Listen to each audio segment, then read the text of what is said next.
quiero hablaros de algo que estamos viviendo.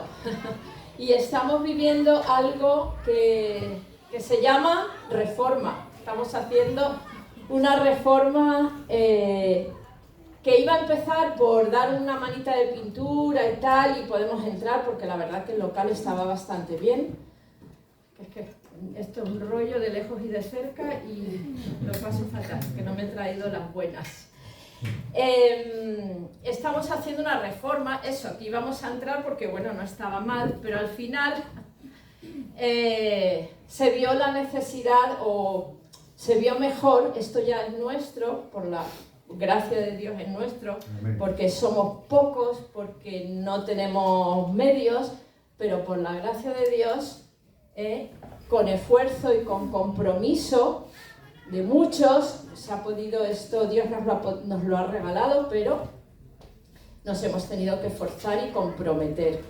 Y al final, pues, parece que no va a acabar nunca, porque cuando se hace una reforma a fondo, pues, yo digo que cuando una iglesia entra en reformas, también entramos nosotros en reformas, los que las estamos haciendo.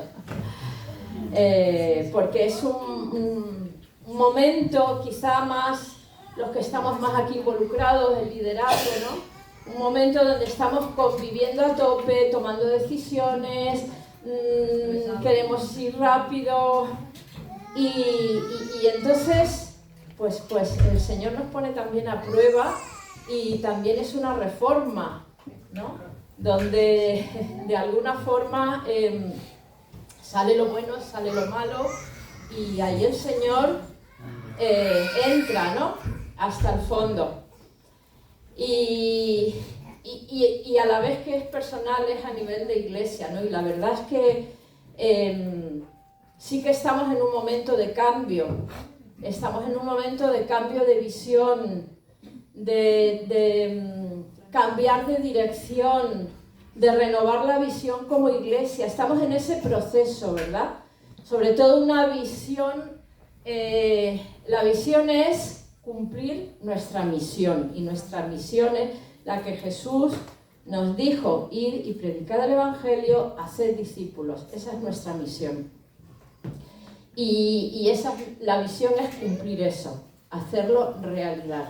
Y ahí es donde estamos tratando de involucrarnos a tope, tratando de transmitiros una nueva mentalidad en cuanto a alcanzar a otros, en cuanto a la evangelización. O sea, esa es nuestra misión en la tierra. Si no hacemos eso, ¿hasta qué punto estamos siendo útiles en manos del Señor? Y esto es fuerte, ¿verdad? O sea, si tú, a nivel personal, tú tienes que estar alcanzando a otros, tú tienes que estar compartiendo la gran verdad, o sea, la gran verdad no, la verdad, porque solo hay una verdad, que es Jesús. Tenemos que estar en esa dinámica, esa es la misión. ¿Cómo estás en cuanto a la misión que Dios te ha encomendado a ti? No es al pastor, a los pastores, a fulanito que se le da muy bien comunicar, sino cada uno de los que estáis aquí por vuestro nombre. Si habéis entregado, si habéis conocido, como decía Rebeca, conocido a Jesús cara a cara y en directo, tu vida ha tenido que ser transformada, si has conocido a Jesús de verdad. Y si tu vida ha sido transformada, tú eres un discípulo y tú tienes la misión encomendada en directo y por escrito y con testigos de Jesús, que está en el Evangelio, ¿verdad?, de hacer discípulos. ¿Cómo estás? Entonces, estamos en esa dinámica, en ese proceso de cambio de mentalidad. Tenemos que hacer discípulos, tenemos que cumplir la misión. Si no, es que es como que es duro decirlo, pero hemos fracasado, ¿no? Hemos fracasado. Si tú no eres discípulo y no atraes a otros a la verdad de la salvación, de que esa persona sea salva. Hemos sido rescatados del infierno, hemos sido rescatados, hemos sido trasladados del reino de las tinieblas, como dice Pablo a Timoteo, del reino de las tinieblas al reino de la luz. ¿Y qué estamos haciendo, no? Y también oraba Manuela, Señor, que estemos a la altura. Que estemos a la altura. Estamos a la altura, nunca vamos a poder estar a la altura del amor de Dios. Nunca. Pero por lo menos vamos a devolverle todo lo que podamos de lo que Él, de una tan gran salvación de la vida. Vamos a hacer todo lo que podamos por devolvérselo. Y eso se traduce en compromisos prácticos reales. No en hablar solamente, sino en compromisos reales. Bueno, pues todo esto no lo tenía aquí escrito, pero el Señor me lo ha puesto y es de lo que quiero hablar. O sea, que me da igual, es de lo que quiero hablar. Nos dice que nos transformemos mediante la renovación de nuestro entendimiento. Hay que renovarnos. Y esto requiere un proceso. La renovación requiere un proceso. Cuando no hay renovación, reformas en una iglesia, el Espíritu Santo no va a poder moverse. ¿Sabéis por qué? Porque las estructuras se quedan, si no hay movimiento, si no hay ese dar, esa evangelización, si no hay ese renovar, se quedan endurecidas, rígidas, y el Espíritu Santo no, es todo lo contrario de rígido. ¿Sabes por qué? Porque el Espíritu Santo es pura vida, como dirían, ¿no? En Costa Rica, pura vida. El Espíritu Santo es pura vida, y la pura vida es que se mueve, crece, o sea, va por aquí, va por allá, nos sorprende, rompe esquemas, o sea, ese es el Espíritu Santo. Entonces, nosotros no podemos aprisionarlo en unas estructuras rígidas en la iglesia, ¿verdad? Necesitamos la renovación. Ahora, una reforma, estoy hablando de la reforma espiritual, pero la voy a estar comparando con la reforma esta. Una reforma física, eso pone todo patas para arriba, ¿verdad? Lo pone todo patas para arriba. Pues una reforma espiritual no puede darse sin otro complemento. Reforma y avivamiento. Pero vamos a ver qué es esto, ¿no? Si solo hay cambios externos en tu vida, o imagínate aquí, le damos solo la pintura y ya está. No pasa nada, porque es que se podía hacer así. Pero si solo hay cambios externos, si solo hay normas nuevas, métodos nuevos, ahora vamos a un método, el método de, yo qué sé, el que sea, de las 4 leyes, el método de... Venga, y vamos cambiando de métodos cada poco tiempo. Si hay una estructura perfecta, un orden, vamos a reordenar todo perfecto, pero si no hay poder, si no está el Espíritu, el fuego del Espíritu, esa reforma al final queda en muerte. Estructuras rígidas, perfectas, todo funciona a la maravilla. Pero no hay vida, no hay fuego, no hay poder. Y es que, ¿qué somos sin el poder del Espíritu? ¿Sabéis qué somos un cristiano sin el poder del Espíritu? ¿Qué somos? Nada. Nada, eso es. Nada. Es decir, somos seres humanos, bien, pero como cristianos no somos nada. Lo que nos distingue es el poder del Espíritu Santo en nuestra vida. Es el Espíritu moviéndose, guiándonos, inspirándonos. Es eso. Y a eso es a lo que tenemos que aspirar. Pero por otro lado, si hay mucho fuego y mucha emoción y muchos dones, mucho entusiasmo, pero no hay un cambio profundo de estructuras, de visión, todo se queda en ¿qué? Emoción. Emoción, saltos, gritos, perfecto, emoción. Y por último, si no hay amor, entonces sí que es el vínculo perfecto, el amor a la reforma y al fuego del Espíritu, el amor lo tiene que envolver. El amor tiene que impregnarlo todo.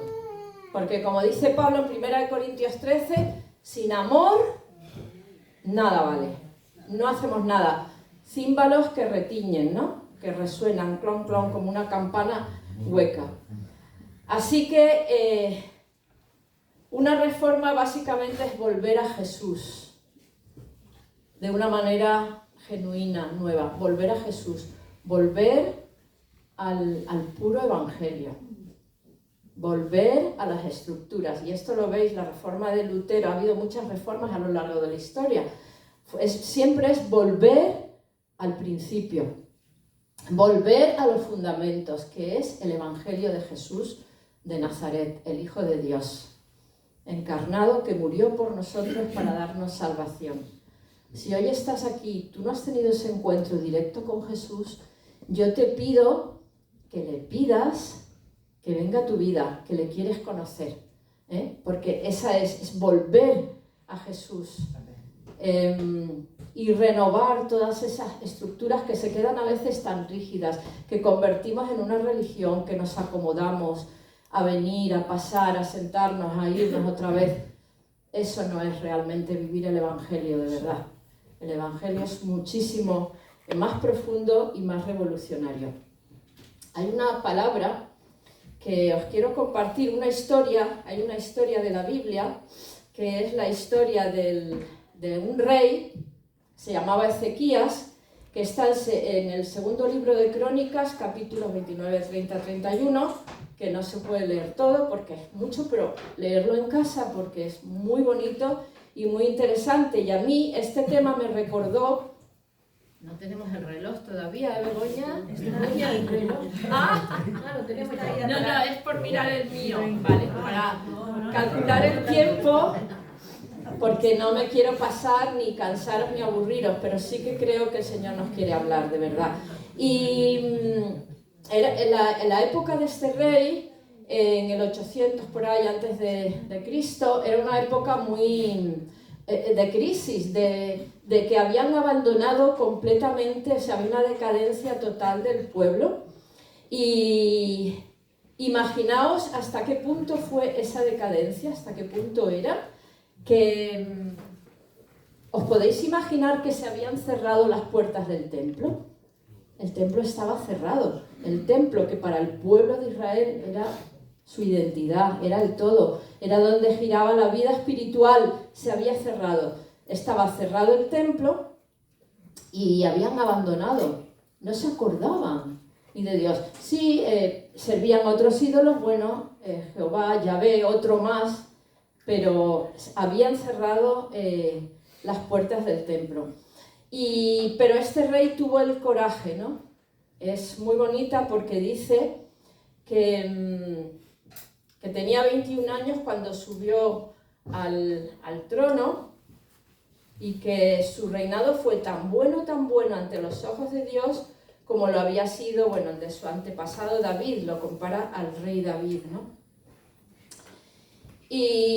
Pero fue todo un proceso, no fue de la noche a la mañana. Dice que en el primer mes del primer año, bueno, se reunió, lo primero que hizo Ezequías, se reunió con los sacerdotes y levitas en la explanada y les habló de la siguiente manera: escúchenme, levitas, sacerdotes, santifíquense, santificar el templo, limpiar el templo, saquen todo aquello que ofende a Dios, sácalo. Y aún, dice, fijaros que nuestros padres abandonaron al Señor y su templo, le volvieron la espalda y aún cerraron las puertas del templo, apagaron la llama perpetua, la llama del Espíritu, se había apagado, no estaba con ellos el Señor, estaba apagado, dejaron de ofrecer incienso, holocaustos. Sí, un poquito dice, pero ahora quiero hacer un pacto con Dios, con el Dios de Israel, para que su ira se aparte de nosotros. Quiero hacer un pacto. Hermanos, ¿queremos hacer un pacto? Yo os llamo hoy a renovar nuestro pacto y que todo esto sea un símbolo de renovación. Hijos míos, a cada uno de vosotros os está hablando el Señor. No olvides tus deberes, dice aquí. No olviden sus deberes, porque el Señor los ha escogido a ustedes para que estén delante de Él, para que sean sus ministros y le ofrezcan alabanza, sacrificio y adoración. Hijos míos, dice el Señor, no olvides tus deberes. Todos aquí tenemos un deber delante del Señor, una misión que cumplir, porque es que Él es el que te ha escogido. Él nos ha escogido, no nosotros a Él. Él nos ha escogido. Tienes el gran privilegio.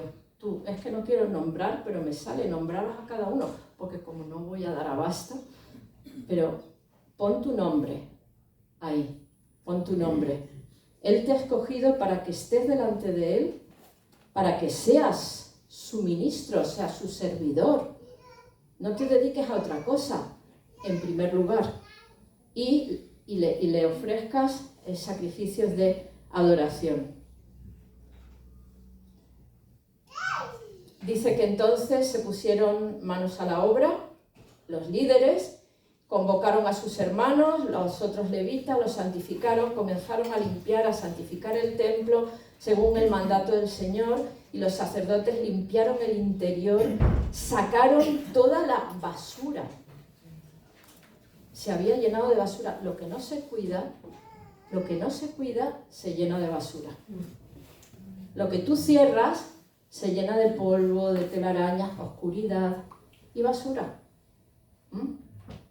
¿Cómo está nuestro templo interior? Y la arrojaron en el arroyo del Cedrón. Bueno,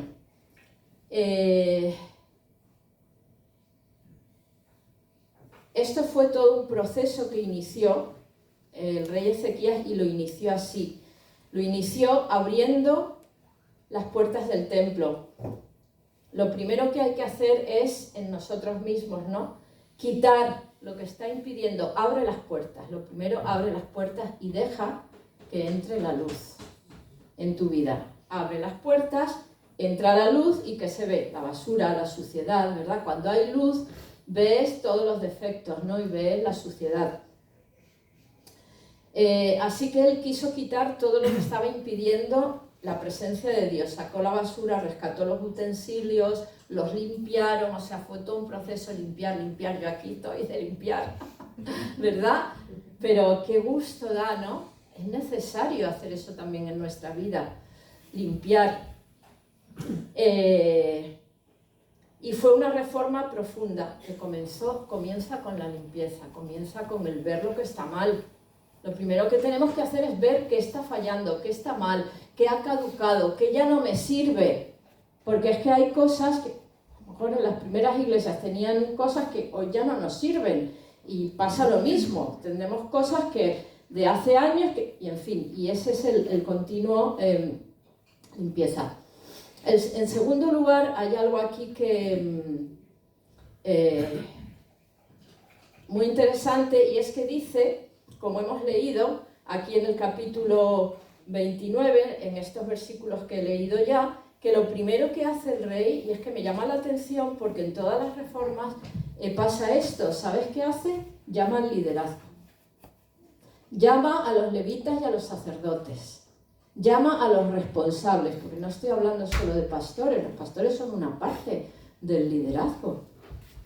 Pero hay muchos ministerios, ¿verdad? Dice Efesios 4, y hay muchos dones, y el pastorado es un don, ¿vale? Y todos son importantes. Entonces, todos somos aquí sacerdotes y levitas. Antes no, pero hoy, a través de Jesús, no hay uno más que otro. Aquí somos todos sacerdotes y levitas, servidores, ministros, todos. Otra cosa es que no queramos responder a ese llamamiento. Lo primero que hace es convocar. Dice que les convocó a todos, y estos a su vez convocaron, una vez que les dio, convocaron a más levitas, y fueron los levitas y los sacerdotes limpiaron el interior, los que se dedicaron a la limpieza profunda, los que vieron lo que había que cambiar. Y esa es nuestra responsabilidad como líderes. Sí, porque Dios nos ha puesto ahí para que tengamos la visión de ver aquello que está mal, ¿no? Y aquello que hay que cambiar y aquello que hay, en fin. Y ellos empezaron manos a la obra. Pero lo primero, en Nehemías pasó igual, no sé si os acordáis, Nehemías cuando quiso reformar el muro, tuvo la visión, Dios le habló, pero lo primero que hizo fue convocar a un amplio liderazgo y decirles, mirad, tal, esto, transmitir la visión. Porque esto no es cosa solo de uno, es cosa de toda una iglesia, ¿verdad? Si queremos realmente que una reforma tenga éxito, que una reforma vaya adelante, que haya cambios profundos, tenemos que empezar por nosotros los líderes, esa apertura, esa reforma interior. Y esa reforma además que no es, como he dicho, no es un barniz, no es pintar la fachada de fuera, no es nosotros cambiar un poco nuestras formas, sino que es realmente tirar tabiques, romper muros, levantar donde no había. Sabéis que aquí no había muro, pues ahora hay uno, y que dentro había un tabique, ya no hay. Pero es eso, una reforma, y en nuestras vidas pasa igual. El Señor tiene que tirar muros. ¿Qué muros tienes en tu vida?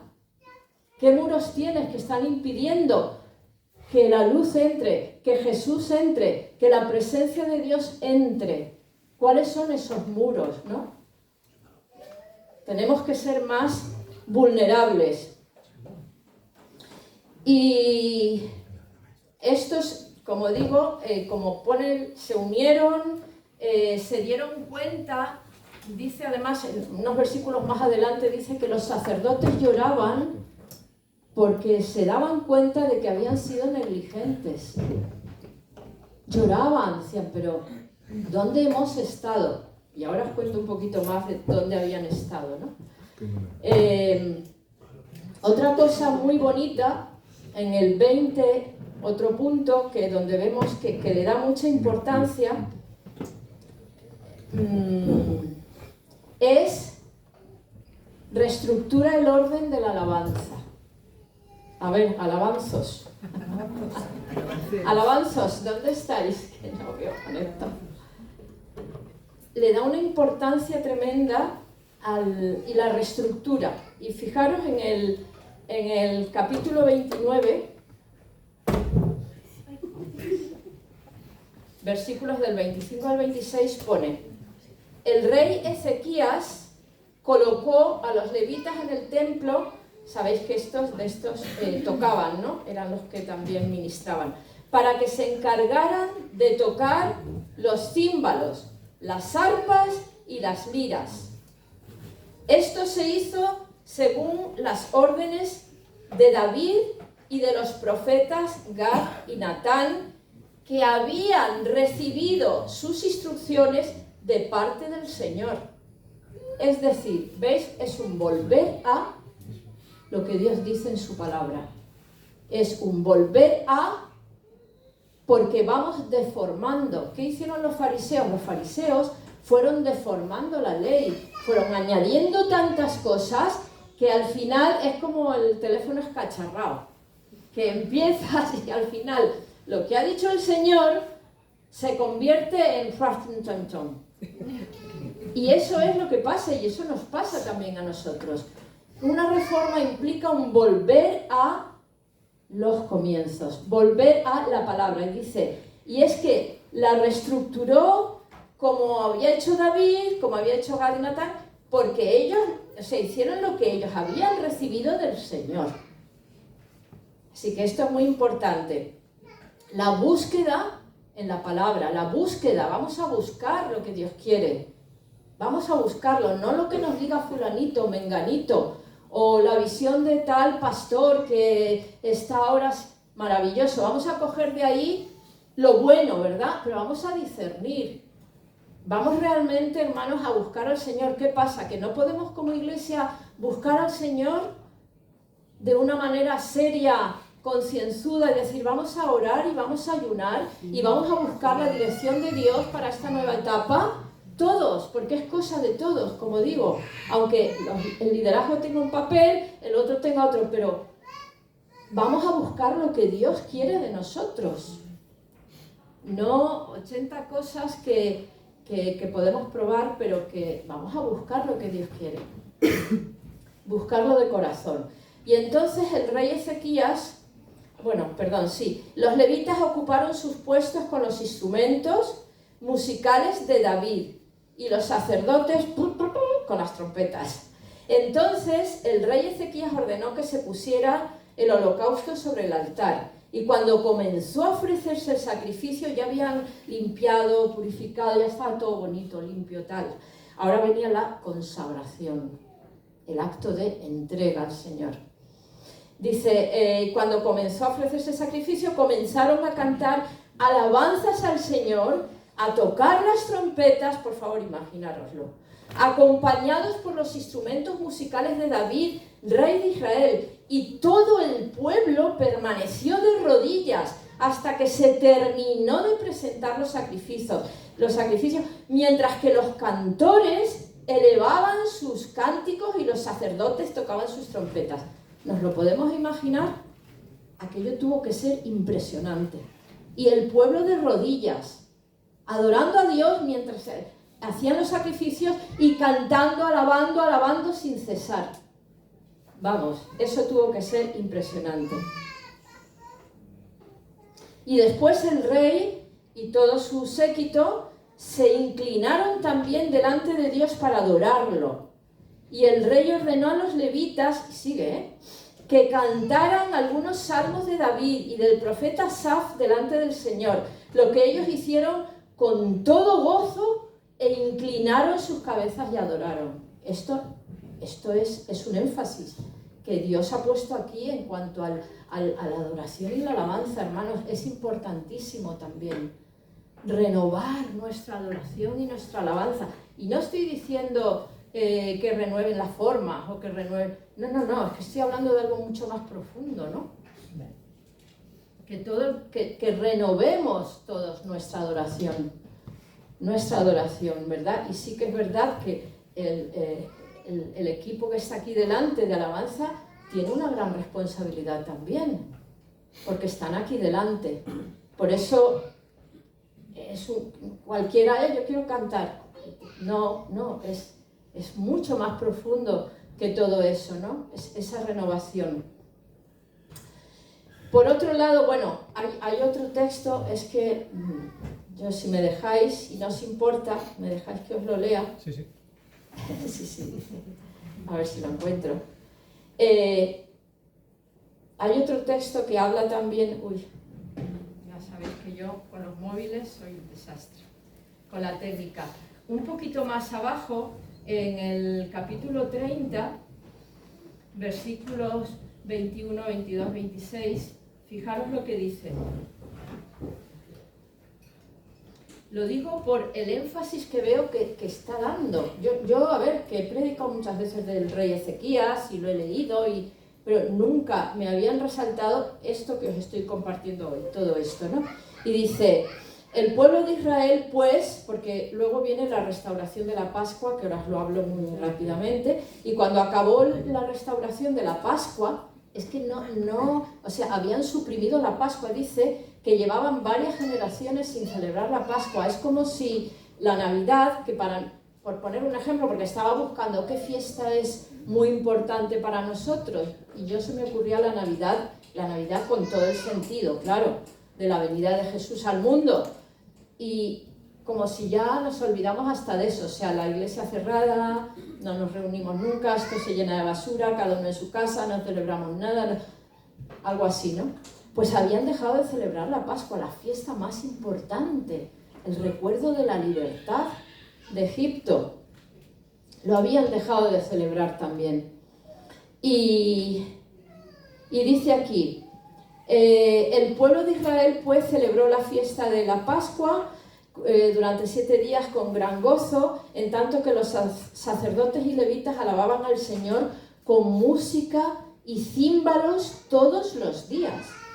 Dice, aquí me lo pone entre paréntesis, no sé si la versión esta, y el rey Ezequías felicitó a los levitas por aquella excelente música, pues de verdad habían puesto todo su corazón en adorar al Señor. Hermanos, ¿ponemos todo nuestro corazón en adorar al Señor? Yo creo que no. Yo he hecho en falta que pongamos todo nuestro corazón cuando estamos aquí adorando al Señor. Yo lo he hecho en falta. Y durante 7 días celebraron, bueno, hasta ahí, pero que el rey mismo les felicitó por aquella excelencia, ¿verdad? Renovó el rey Ezequías también, como he dicho, la fiesta de la Pascua, ¿vale? Que se había olvidado.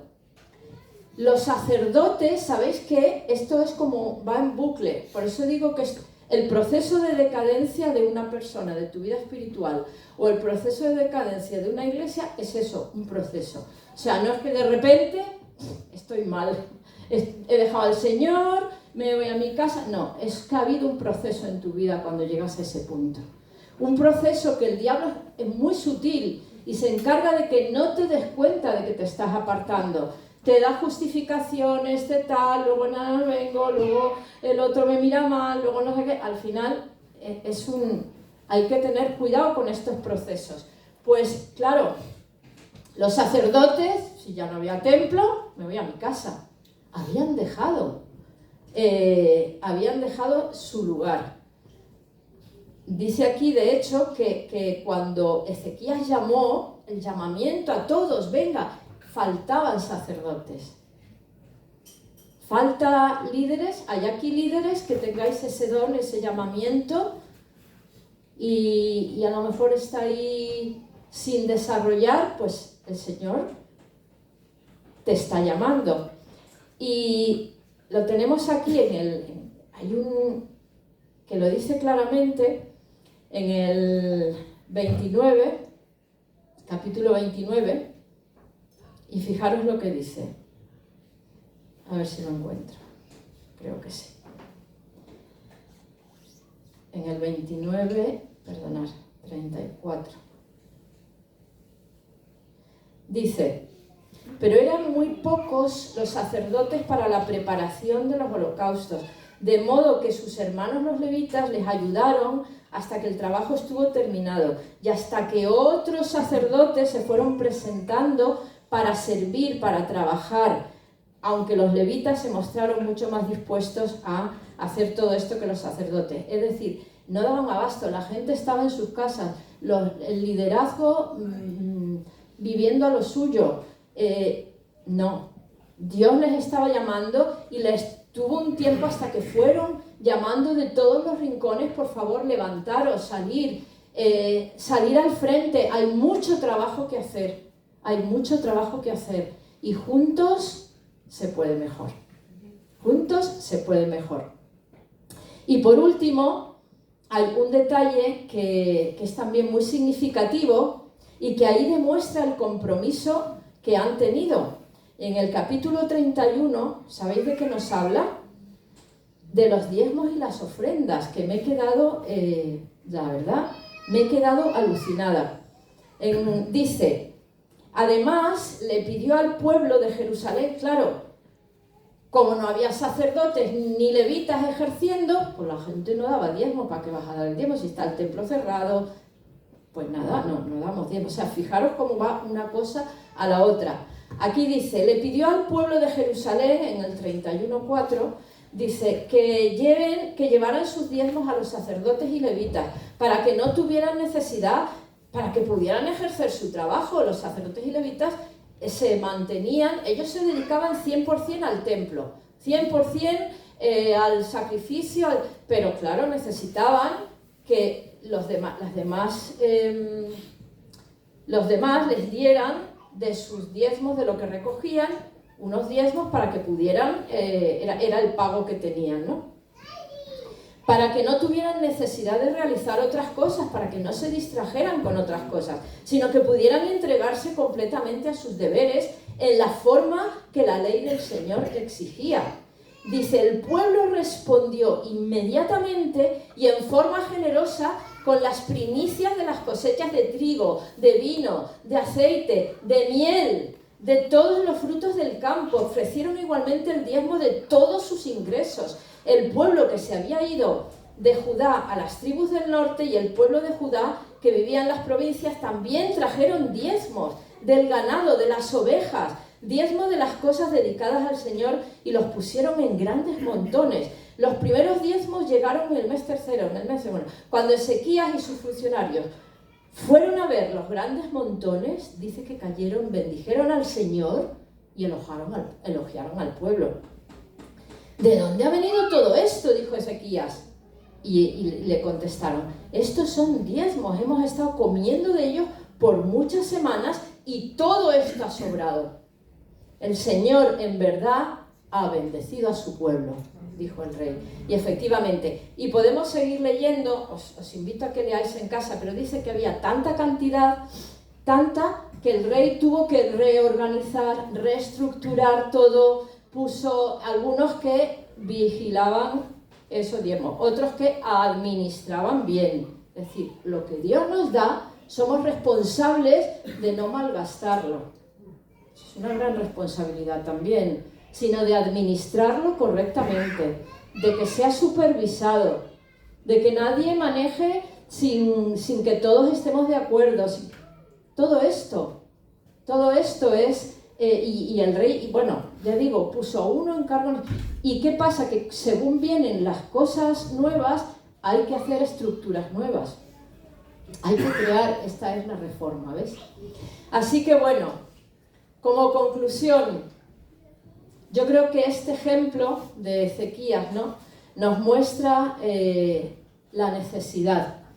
Ahora estamos en ese punto de reforma y avivamiento. Reforma con el poder del Espíritu, con la llenura del Espíritu para que nos guíe, para no hacer ni estructuras rígidas, pero tampoco el desorden, para que el punto perfecto es el que da el Espíritu Santo. Es el punto perfecto, pues ese es el que tenemos que encontrar. Y para eso necesitamos buscar a Dios. Buscar a Dios como iglesia, todos, es responsabilidad de todos. Comprometernos todo, y es una palabra que, no sé, a mí me confronta mucho y me dice mucho, comprometernos, porque se puede iniciar una reforma, pero si no te comprometes, eso no va a ninguna parte, no llega a ninguna parte. Y comprometerte es poner tu vida, poner de lo tuyo, o sea, no es solo, no podemos solo asistir, hermanos, no podemos hacer solo eso, de verdad. Una asistencia dominical solamente, yo creo que no, y no estoy hablando de más reuniones, estoy hablando de ese compromiso con el Señor, donde quiera que estés, pero sabiendo que formas parte de una iglesia, de una comunidad, de una familia en la que todos tenemos que empujar. ¿Cómo funciona tu familia? Debería de funcionar como un equipo, ¿no? Un equipo donde están los padres, está la autoridad de los padres, que la autoridad de servicio, pero luego los hijos, o sea, tenemos que funcionar como un equipo, si no es complicado que funcione una familia, una iglesia igual. Tenemos que funcionar como un equipo y en un equipo todos tienen que participar. Así que, bueno, esto es lo que tenía en mi corazón, a esto es a lo que os animamos. Esperamos ser los primeros en ponerlo en práctica, porque así debe ser, ¿verdad? Y esperamos que haya una respuesta, de verdad, con todo el cariño, el amor, que haya una respuesta, ¿no? Iremos para adelante, los que seamos, ¿no? Los que seamos iremos para adelante con ayuda del Señor, pero los que seamos de verdad comprometidos, porque si no, de verdad, nuestra vida, Dios nos ha puesto aquí, Dios nos ha llamado aquí, Dios nos ha dado una misión. Vamos a realizar, el propósito más grande que hay en esta vida es ese, realizar la misión de Dios. Así que los que quizá personas que nos visitan y no conocen a lo mejor el Evangelio a fondo, ¿no?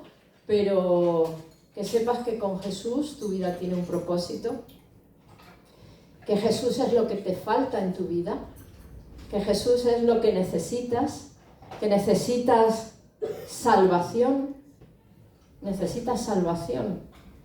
espiritual Y yo os animo a aquellos que no habéis tenido un encuentro con Jesús, que lo busquéis, que se lo pidáis, porque es así de sencillo pedírselo. Y luego es un proceso, es un camino que hay que andar, es un camino con Él. Y a los demás es un llamamiento al compromiso, es un llamamiento al compromiso con hechos de nuestra vida. ¿Amén? Amén. Bueno, me gustaría que orásemos, perdonadme si me he extendido un poquito. Vamos a orar. Si hay alguna persona que quiera levantar su voz y orar, pues yo se lo agradecería. Yo se lo agradecería. Y aquí empieza nuestro compromiso, hermanos, con libertad, con naturalidad. Somos una familia. Podemos orar con 2 palabras, oraciones cortitas, pero vamos a responder al Señor lo que tengas en tu corazón. Amén. Amén. Gracias.